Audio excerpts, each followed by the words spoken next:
Assalamualaikum warahmatullahi wabarakatuh. Saya Siska Amel Putri dari 12 Farmasi 3 ingin mempresentasikan hasil PKL di Apotik Naila dari tanggal 3 Januari 2023 sampai 31 Maret 2023. Latar belakang PKL. Apotek merupakan salah satu sarana pelayanan kesehatan untuk melakukan pekerjaan kefarmasian dan menyalurkan pekerjaan kefarmasian kepada pasien. Apotek mempunyai dua fungsi, yaitu sebagai unit pelayanan kesehatan. Apotek kewajiban menyiapkan obat-obat tertentu aman, merata, dan terjangkau oleh masyarakat, memberikan informasi tentang penggunaan obat secara rasional demi kesejahteraan pasien. Kedua, sebagai industri bisnis dengan tujuan untuk mendapatkan keuntungan, mengingat dana yang dipergunakan untuk usaha cukup besar. Maksud dan tujuan PKL. Maksud: meningkatkan kualitas pendidikan yang diberikan kepada para peserta didik dengan cara praktek langsung di lapangan kerja, mengetahui cara menerima resep dari pasien, cara mengerjakannya, dan menyerahkan obat ke pasien, menambah pengalaman dan wawasan mengenai pekerjaan kefarmasian di apotek. Tujuan: memberikan gambaran mengenai tugas-tugas apa saja yang harus dilakukan seorang asisten tenaga teknik kefarmasian. Untuk mengetahui mekanisme pengolahan pembekalan farmasi di apotek, memberikan gambaran bagaimana tata kerja, situasi, dan kondisi di apotek. Sejarah Apotik Naila merupakan badan usaha memiliki perseorangan yang didirikan oleh Marisa Pitu yang bertindak sebagai pemilik sarana apotek, dan APT Ridwan Rahmat S.Prom sebagai apoteker pertanggung jawaban apotek pada tanggal 25 September 2018 yang berawatkan di Jalan Arya Putra, RT 3 RW 2, Kelurahan Kedaung, Kecamatan Pamulang, Kota Tangerang. Namun, pada tahun 2022, kepemilikan berganti oleh menjadi milik APT Ridwan Rahmat S.Prom sebagai pemilik sarana apotek sekaligus apoteker penanggung jawaban Apotik Naila.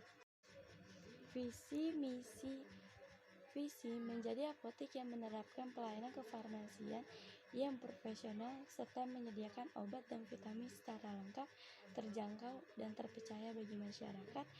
Misi: menyediakan obat, vitamin, serta pembekalan farmasi lainnya secara lengkap, asli, dan berkualitas untuk masyarakat.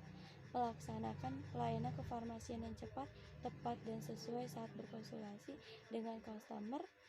Memberikan pelayanan yang berkualitas dengan selalu memperbarui pengetahuan kefarmasian yang kemudian akan diinfokan atau diedukasikan kepada customer guna mencapai pemahaman dan kepuasan customer.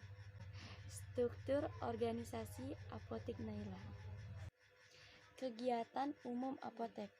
Pelayanan apotek buka setiap hari pada pukul jam 7 sampai jam 22. Pelayanan apoteker setiap hari Selasa, Kamis, dan Sabtu pada pukul jam 18 sampai jam 20. Kegiatan siswa selama PKL: melayani pasien dengan menanyakan kesehatan seperti asam urat, tensi darah, dan kolesterol, mengerjakan resep dokter, meracik sediaan obat seperti puyer dan kapsul, melakukan stok online setiap bulan, membersihkan dan merapikan etalase obat, memberikan pelayanan informasi obat kepada pasien seperti cara minum dan cara pemakaian obat, memeriksa pesanan obat sesuai faktur pembelian, mengisi kartu stok obat, membuat surat pesanan sesuai kebutuhan apotek, melakukan pengarsipan resep. Contoh kegiatan selama PKL di Apotik Naila. Jadwal PKL Apotik Naila. Alat kerja kefarmasian: lumpang dan alu, plastik klip, timbangan bahan, alat pres puyer. Kesimpulan: pertama, kita mulai pada tanggal 3 Januari 2023 di Apotik Naila sampai tanggal 31 Maret 2023. Kita di sana belajar meracik obat, menata obat ke gudang, mengecek kesehatan, menulis surat pesanan, mengecek faktur, penulisan kartu stok, dan mengetahui kegunaan obat. Saran: jika ada barang yang datang dari PBF, kita langsung mengecek faktur dan barangnya lalu menginput ke komputer. Setelah itu, kita menata obat yang baru datang ke gudang agar barang tidak menumpuk. Analisis resep obat di Apotik Naila. Hipertensi. Definisi penyakit. Pengertian hipertensi. Hipertensi adalah istilah medis dari penyakit tekanan darah tinggi yang kondisi ini dapat mengakibatkan berbagai komplikasi kesehatan yang berbahaya nyawa sekaligus meningkatkan resiko terjadi penyakit jantung, stroke, bahkan kematian. Faktor resiko hipertensi. Beberapa faktor yang bisa meningkatkan resiko hipertensi yaitu berusia di atas 65 tahun, konsumsi makanan tinggi, garam berlebihan, kelebihan berat badan atau obesitas, adanya riwayat keluarga dengan kondisi medis yang sama, kurang asupan buah dan sayuran, jarang berolahraga. Gejala hipertensi. Seorang yang mengidap hipertensi akan merasakan beberapa gejala yang timbul, antara lain sakit kepala, mimisan, masalah penglihatan, nyeri dada, sesak napas. Untuk hipertensi yang berat, gejalanya bisa berupa kelelahan, mual dan atau muntah, kebingungan, merasa cemas, nyeri pada dada. Terapi non-farmakologi. Terapi non-farmakologi dari penyakit darah tinggi yaitu mengurangi konsumsi kafein yang berlebihan, berhenti merokok, mengkonsumsi makanan sehat, mengurangi konsumsi minuman beralkohol, mengurangi konsumsi garam yaitu maksimal sebanyak 1 sendok teh per hari. Terapi farmakologi. Obat-obat yang umumnya diberikan kepada para pengidap hipertensi, contohnya amlodipin 5 mg, bisoprolol 5 mg, furosemid 40 mg, captopril 12,5 mg, losartan 50 mg. Analisis resep dan kelengkapan resep. Kelengkapan resep: inscriptio lengkap, signatur lengkap, subscriptio lengkap, invocatio lengkap, ordinatio lengkap. Monografi resep. Nama obat amlodipin 5 mg, golongan obat keras, mekanisme kerja mengamaskan otot pembuluh darah.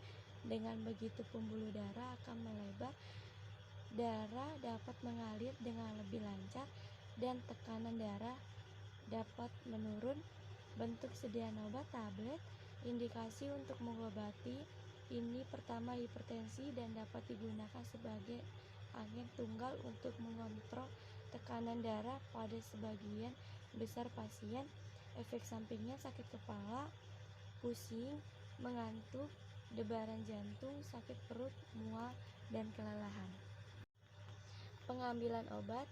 Amlodipin 5 mg, ambil 2 strip amlodipin 5 mg lalu dimasukkan ke dalam klip plastik dan tandai 1 kali sehari 1 tablet. Penyerahan obat, wadah klip plastik, etiket putih, label, harus dengan resep dokter. Signa amlodipin 5 mg 1 kali sehari 1 tablet sesudah makan di malam hari. Sekian dari saya. Wassalamualaikum warahmatullahi wabarakatuh.